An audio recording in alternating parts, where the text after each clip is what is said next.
Hello there, and welcome to this video on servicing a Huma Regulator. In this video we're going to be concentrating on the regulator found in the BRK XR bottle rifles, so rifles such as the Commander and the Pathfinder. To save us a little bit of time, I have already removed the regulator from the rifles. However, if you require a full disassembly guide for your particular rifle, you can find a full video disassembly on the BRK YouTube channel, as well as a full workshop guide on the BRK website. The next thing that I'll mention is that if you need any O-rings for your regulator, Huma Air sell a full service kit for these regulators. The kit contains all of the O-rings, a spare white sealing disc, as well as a small amount of silicone grease. And again, that can be purchased directly through the Huma Air website. And the very last thing that I'll mention is that before you take your regulator out of your rifle, it is advisable to note down the current set reg pressure, and that's just so that you can reset your regulator to its current set point when you go to rebuild the rifle. The regulator pressure gauge will be on the side of the rifle and should be nice and easy to spot. With that all said and done, we can begin on the disassembly process. So the first thing we're going to do is remove the locking screw from the top of the regulator, and that's done with a 2mm Allen key. With that done, we can use a flat bladed screwdriver to remove the adjuster screw from the end of the regulator. And once that's screwed out all the way, we can just pull the adjuster screw out from the front of the regulator. Then, putting our finger over the end of the regulator, we can flip it over and then use an M4 bolt to gently remove the regulator piston. And there the piston is, along with the white sealing disc on the end, so we'll just make sure that that doesn't get lost, and we'll gently put the piston down. Now there will still, yes, in this regulator there still is a couple of Belleville washers hooked up in the body there, so we're just going to use our bolt and remove those. Because of the grease involved, sometimes the Belleville washers do stick to the regulator body, so just make sure there's none left in your body as you take the regulator apart. With the regulator fully disassembled, the next thing we'll do is go through each of the O-rings and their function. So starting off with the regulator piston, and on this piece we have two O-rings, the top one, which is this one here, and then the bottom one. The top one's job is to stop high pressure air from escaping through the threads, and if this one has failed, you'll see a small consistent leak through the threads here.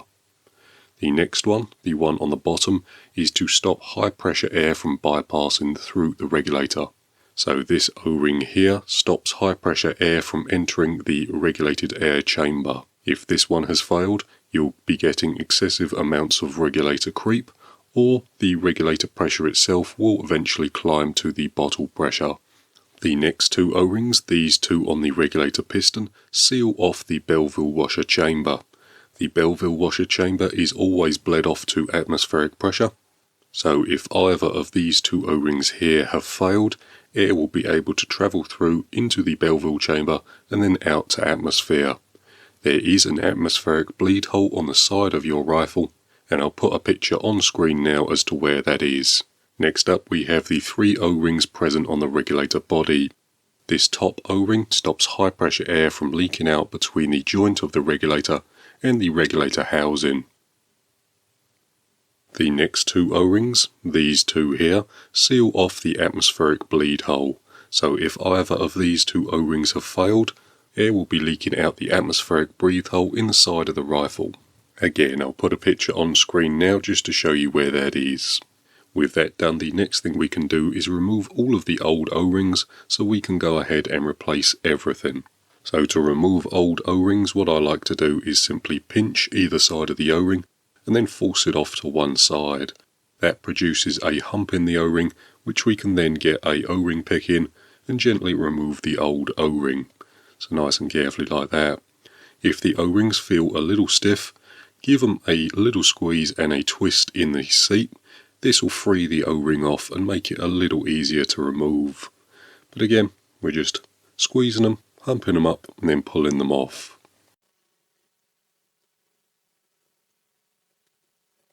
Now, if your regulator has been sitting for a long time without a service, the O-rings can go very hard and brittle.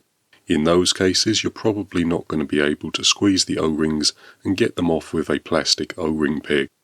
In those sort of scenarios, what you need to do is be nice and careful and remove the O-rings with a blade. I will emphasize again the need to be very careful when doing this, but what you need to do is carefully cut through the O-ring, but not all the way. Cut through the O-ring, producing a nice score in it. Then you can pick the O-ring out with the blade. Now at this point I do want to again re-emphasize the need for safety and the fact that you don't want to damage any of the sealing faces of the O-ring groove. The sealing faces are the two sides of the groove as well as the base of the groove, so just be very aware as you cut through. Luckily the O-rings on this particular regulator are still nice and soft, so we can just remove them with our plastic O-ring pick. And then the final two are on the regulator piston.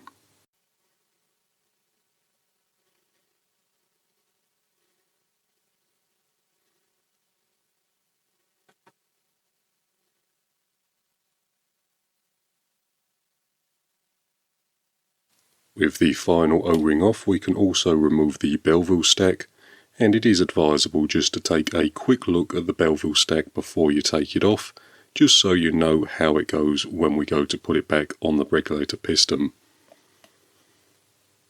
But there we have it, there's the regulator fully disassembled. What I'm going to do now is fully degrease everything and get everything ready for the new O-rings to go on. To degrease the components, what I'm going to be doing is using some isopropyl alcohol along with a toothbrush and just give everything a nice good scrub. Then I'll blow everything off and make sure everything is nice and dry before we come back and rebuild the regulator. Right then, so I've given the regulator a real good clean up. I'm happy that all the parts are degreased and that all the old grease has been removed, so we can start on the rebuild process. The only thing that I would like to talk to you about very briefly is this component here, the white sealing disc. So the purpose of the white sealing disc is to act like a valve, and what it does is stop high pressure air from bypassing through the regulator when the rifle is sealed. When we take a shot, the white sealing disc deseats and allows air through the regulator until the regulator reaches its set pressure, at which point the regulator piston, this component here, presses the white disc against the top of the adjuster screw, closing the regulator. In the Huma service kit you do get a spare one of these little discs. However, if you're servicing your regulator normally, you can just flip it over and use the other side. I'm not quite sure how well the camera is going to pick it up, but if we take a real good close look at the disc, you may be able to see a small dimple in the top. Again, I'm not quite sure how well the camera is going to pick it up, but with my eye I can see a small dimple in the very top there. If we wanted to, we could flip this over and just use a fresh new flat face without having to use the spare that you get in the service kit. The white sealing disc should be replaced or flipped if your regulator is experiencing a high amount of regulator creep, and regulator creep is defined as any increase in pressure over the current set pressure of the regulator. So for example, if our regulator is set at 90 bar and we take a shot, the regulator should reset to 90 bar. If after 10 minutes of leaving the rifle stationary we come back and recheck the reg pressure and it's at 110, that would be 20 bar of creep. That would either be caused by the white sealing disc, this piece here, or this O-ring on the base of the adjuster screw. In that scenario, both of these components here would be replaced. But there we have it, I just wanted to mention that before we get started on the rebuild. The first thing we're going to do is take a small amount of silicone grease and lube up the Belleville washers, these pieces here. We don't need tons of silicone grease on these, we just need a little bit on each one, so a small coating.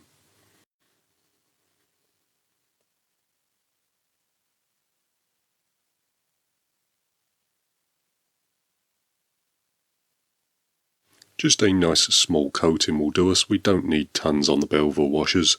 With that done, we can now get the Belleville washers stacked onto the regulator piston. Now the Belleville washers themselves are stacked in pairs in alternating sets, with the first pair being faced down towards the regulator piston. Now depending on your pressure setting, there are a couple of different stack configurations, so I'll put them on screen now so that you can see what the different stack configurations are. The next thing we can do is start adding the O-rings, so we'll start adding on the piston O-rings first. Again, just a small amount of silicone grease on these before we get started, then hooking them over into their respective seats.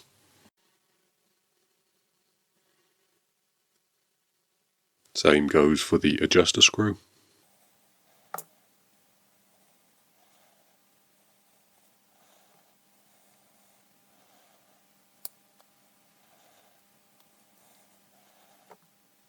And then lastly the ones on the regulator body.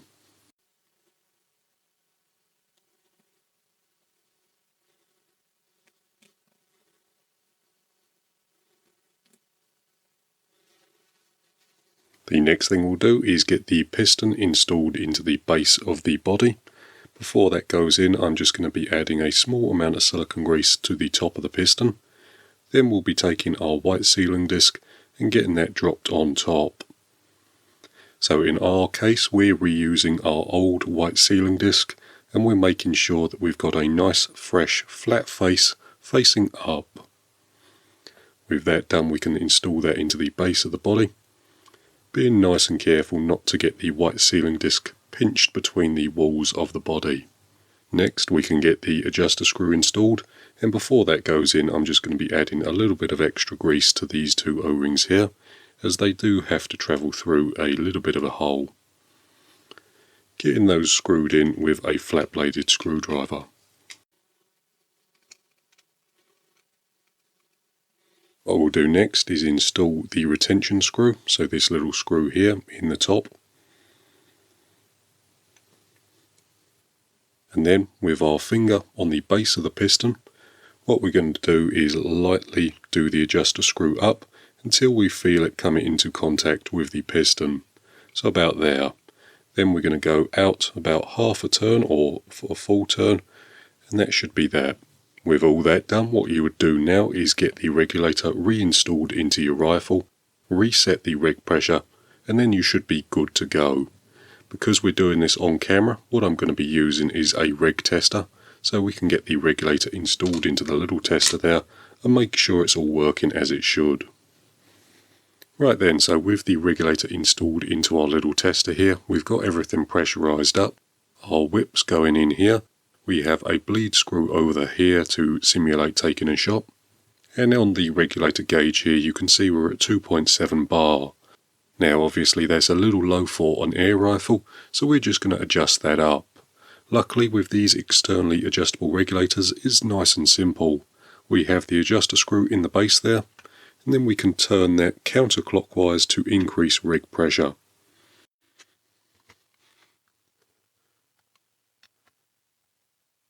So we're going to be setting ours to about 90 bar, so we're going to be going up to about 80, then we'll simulate a couple shots just to make sure that we don't overshoot our setting. So we'll leave it there for a second, take a couple shots.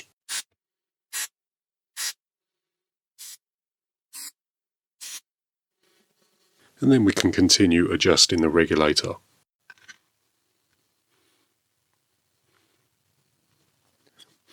So there we have it, about 90 bar on the reg. Again, we can simulate taking a few shots. Generally speaking, it takes a little while for the regulator to settle at its final set pressure.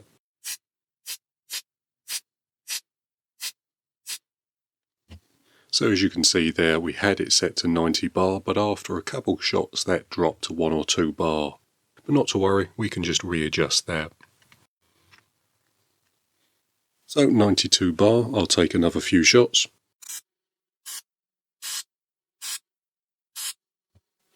And there we have it, there's our regulator settled. Right then, with that all said and done, I do want to briefly mention that these externally adjustable regulators can be adjusted up, no problem whatsoever. However, they cannot be adjusted down without first bleeding the entire system. So obviously we're just using a little reg tester in this scenario.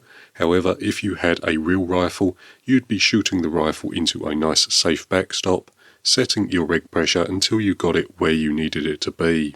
If you overshoot your target reg pressure, to adjust the regulator down, it's nice and simple. However, you do have to bleed the entire system.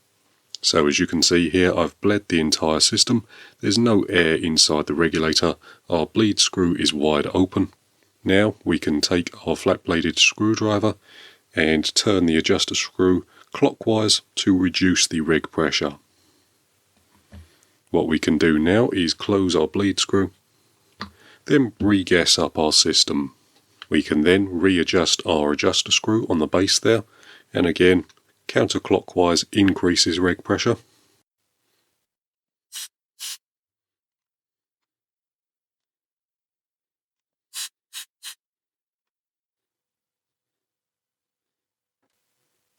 And there we have it. There's our regulator pressure set to 90 bar exactly. Now it probably will settle a little lower than that, but you get the idea. We're obviously using a regulator tester, however you would be shooting your rifle into a nice safe backstop, setting the reg, and then if you did overshoot it you would have to bleed the entire rifle out, reset the regulator, then try again.